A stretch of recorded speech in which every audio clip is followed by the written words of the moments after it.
Здравствуйте, вы смотрите программу «Актуальное интервью», в студии Надежда Саханская. Предприятие «Дороги Арктики» создано в целях обеспечения жизнедеятельности населения в районах Крайнего Севера и приравненных к ним местностях для государственной поддержки развития дорожной отрасли, обеспечения надлежащего транспортно-эксплуатационного состояния дорог в северных и арктических районах республики. И на долю предприятия приходится около 62% от общей протяженности автозимников Якутии. Наш гость в студии сегодня – Сергей Сивцев, заместитель генерального директора казенного предприятия «Дороги Арктики». Сергей Афанасьевич, здравствуйте. Доброе утро. Предприятие «Дороги Арктики» занимается региональными и муниципальными дорогами в арктических районах республики. Скажите, как эта работа ведется? Так, вообще казенное предприятие Республики Саха-Якутия «Дороги Арктики» было создано в 2014 году для обеспечения жизнедеятельности населения арктических районов нашей республики. Предприятие в основном занимается эксплуатацией автомобильных дорог и мостовыми сооружениями, которые есть в данных автомобильных дорогах. Да? Для этого казенным предприятием создано 9 дорожных участков. Это в поселке Батагай-Верхоянского района, селе Батагай-Лытай-Бяйна-Батантайского района, поселке Усть-Куйга Усянского района, селе Хону Момского района, поселке Белая гора Абыйского района, поселке Чакурдах Аллайховского района, да, и поселке Зырянка Верхнеколымского, городе Среднеколым Среднеколымского района и поселке Черский Нижнеколымского района. И один у нас прорабский участок находится в Момском районе, в селе Сосыр. Вообще «Дороги Арктики» обслуживает 8080 километров автомобильных дорог. Из них 467 километров это с твердым покрытием, да, то есть круглогодичные автомобильные дороги. Это у нас Батагай-Верхоянск, Батагай-Томтор, Усть-Куйга Депутатский, поселок Зырянка, поселок Угольное, да, и так далее. Ну, практически во всех вот этих муниципальных образованиях у нас имеются вот круглогодичные дороги. Вот. Всего вот 467 километров. Помимо этого у нас автозимники 6700 километров дорог, а также есть объездные дороги около 980 километров. Вообще вот все вышеперечисленные дорожные участки оснащены специализированной техникой и рабочими кадрами. Вообще на сегодняшний день за предприятием числится 250 единиц основной и вспомогательной техники. И помимо этого все, как я сказал, дорожные участки сформированы работниками. На сегодняшний день числится 292 работника за предприятием. Ну вот каждый ведь автозимник проходит по-разному. Это складывается исходя из погодных условий, из толщины льда, да, зимнего дорожного покрытия. Скажите, какими результатами в этом году закрыли период зимника? Период вот 2002-2023 года, ну, 100% выполнение, да, плана. То, что автозимники 6700 километров, которые должны были пробить, все открыли, все содержали. Вообще климатический фактор, вообще природный фактор, да, это один из основных факторов по содержанию и эксплуатации автозимников. Это теплая температура в осеннее время, да, или обильные осадки в виде снега, а также ледостав на реках с большими объемами воды. Вот поэтому вот такие природные климатические условия всегда решают, когда и как будут прибываться наши автозимники. Вообще мы являемся подведомственным предприятием Министерства транспорта и дорожного хозяйства Республики Саха-Якутия. Да? Каждый год в октябре месяце выходит примерный план, график открытия и закрытия всех сезонных автомобильных дорог нашей республики. И на основании вот этого плана мы начинаем свою работу. Это получается с ноября месяца наши начинают пробивать автозимники, начинаются открываться наши дороги, да, и в апреле месяце поэтапное снижение тоже грузоподъемности на наших автозимников. И к концу, с 20 апреля начинаются закрываться наши автозимники. Но и за это время необходимо успеть завести социально значимые товары, продовольствие, вот в частности в арктические районы республики. Да, ну основным итогом, да, скажем, нашей деятельности, вот опять же, является завоз всех необходимых грузов до всех населенных пунктов арктических наших районов, вышеперечисленных, да. В некоторых населенных пунктах транспортное сообщение только автозимниками, вот поэтому в период автозимника туда завозятся продовольствие, товары первой необходимости, да, строительные материалы, завозятся топливно-энергетические ресурсы, это ГСМ, нефть, уголь и так далее. Вот поэтому итог нашей работы всегда вот воспринимается тем, что все груза доставлены до каждой точки нашей республики. Весной, ближе к закрытию автозимника, бывают такие случаи, когда большегрузы уходят под лед. Почему все-таки это происходит? Ну, как я выше сказал, у нас в октябре месяце примерный график открытия и закрытия сезонных автомобильных дорог выходит, да, приказ Министерства транспорта. И с 1 октября уже по природно-климатическим условиям мы начинаем снижать грузоподъемность во всех направлениях по нашим автомобильным дорогам.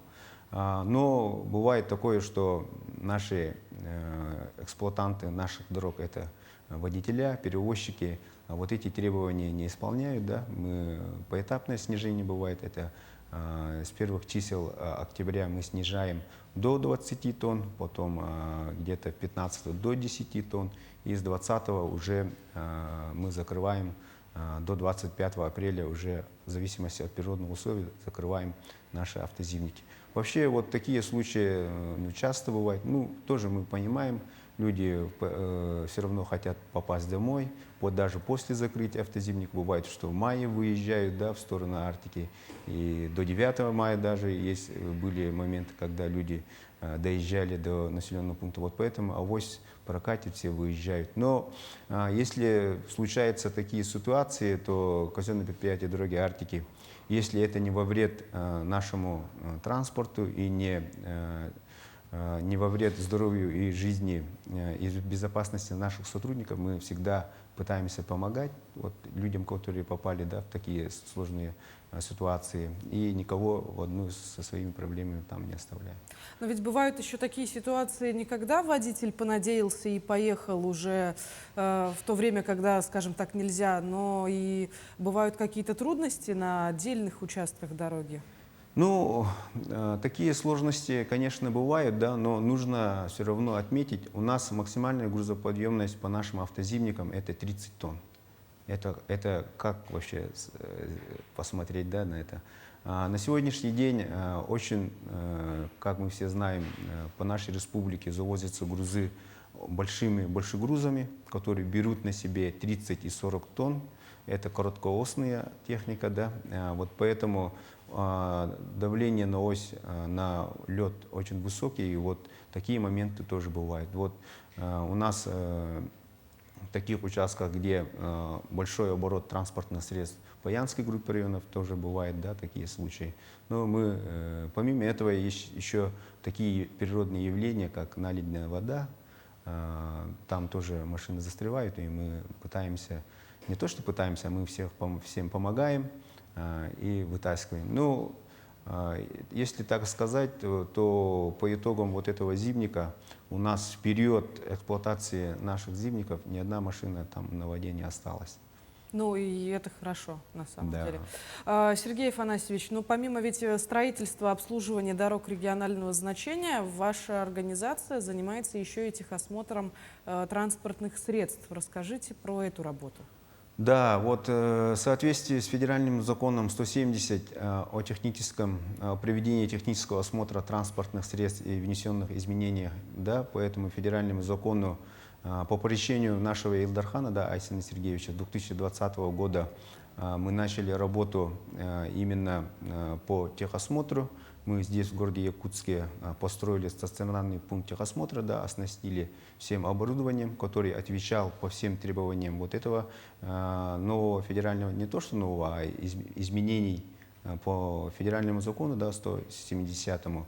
И с 2021 года правительство дало поручение нам сделать техосмотр вот, арктических районах нашей республики. Для этого мы укомплектовали 4 передвижных пункта техосмотра на базе КАМАЗа, на базе автомашины КАМАЗ, да, и каждый год по открытию автозимника по утвержденному графику, это совместно с муниципальными районами, мы выезжаем в эти арктические районы и проводим там на местах вот, техосмотр. Мы вообще с 2021 года начинали по своему направлению, у нас в основном это Янская группа районов, да, Индигирская и Колымская группа районов, то с этого года мы начали уже работу в сторону Оленёкского района, Анабарского района, Жиганского района, да, мы в этом году вот этих арктических районах тоже отработали. И по этому направлению тоже будут вестись работы и в этом году, да, и в следующем году будет утвержден тоже новый график, когда мы будем выезжать. На сегодняшний день техосмотр мы проводим по передвижным пунктам осмотра. Один оставили в поселке Батагай Верхоянского района, там на сегодняшний день каждую неделю по пятницам мы проводим техосмотр транспортных средств. Да. Потом один техосмотр у нас находится в поселке Черский Нижнеколымского района. И один техосмотр, который передвижной, остался в городе Якутске. В эти дни отработал в Баймакенском районе. Перед Исыхом Олонхом мы провели там техосмотр автобусных средств. Да, и сегодня он работает в поселке Уснер. И до конца месяца должен отработать и приехать уже в город Якутск. Вот поэтому и в летнее, и в зимнее время мы проводим вот техосмотр. У нас в городе в Якутске стационар тоже работает по заявкам. Но вот в 2021 году, когда только вот вступили изменения по этому федеральному закону, у нас в городе Якутске, наверное, вы все помните, да, чуть случился коллапс, да, автомобильный, когда маршрутные автобусы не смогли проходить техосмотр, потому что отвечающих таких стационарных пунктов не было. Мы одни из первых открыли такой стационарный пункт в городе Якутске, и было очень много автобусов провели техосмотр, да, на нашем пункте техосмотра. Но сегодня очень отрадно, что наши бизнесмены, так скажем, да, индивидуальные предприниматели открыли очень много пунктов техосмотров по городу Якутску. А по арктическим районам там количество техник очень мало, вот поэтому бизнес туда не идет. Вот поэтому мы, как государственное предприятие, да, Республики Саха-Якутия, мы закрываем вот этот вопрос именно по осмотру, техосмотра транспортных средств. Но ведь это хорошо, когда география деятельности расширяется. И в завершение нашей с вами беседы скажите, как охотно к вам приходят молодые специалисты для того, чтобы работать по профессии, и где надо обучиться, по какому направлению? Так, ну, у нас в основном в дорожных участках, да, у нас рабочие профессии, это машинисты дорожно-строительных машин, да, водителя, слесаря, сварщики, дорожные рабочие, да, и есть еще у нас инженерно-технические работники, это дорожные мастера, механики, техэксперты, вот, которые проводят техосмотры, да, и непосредственно начальник участка. Ну, нехватка кадров, конечно, в определенных дорожных участках есть. Это у нас по машинистам, да, трактористам, по водителям, по дорожным мастерам, да, по механикам там, и так далее. В этом направлении мы тоже ведем работу с муниципальными поселениями. Они нам передают вот, муниципальные квартиры, которые заброшенные. Да. Мы за счет предприятия делаем ремонт данных квартир и создаем условия, чтобы отсюда, с города Якутска или с других районов нашей республики отправить туда специалистов, которые бы на месте жили и работали во благо данного района и вообще в целом по республике. Если есть желание кому-то работать, набраться опыта, да, у нас есть официальный сайт казенного предприятия «Дороги Арктики». Можете зайти на сайт и через электронную почту можете отправить резюме. И мы вам выйдем на связь и с вами рассмотрим варианты, где вы могли бы пригодиться, где вы могли поработать в нашем предприятии. Я думаю, варианты обязательно будут рассмотрены. Благодарю вас, Сергей Афанасьевич, за то, что пришли, поговорили, ответили на волнующие вопросы. Спасибо. Я напомню, вы смотрели программу «Актуальное интервью». Берегите себя и до встречи в эфире.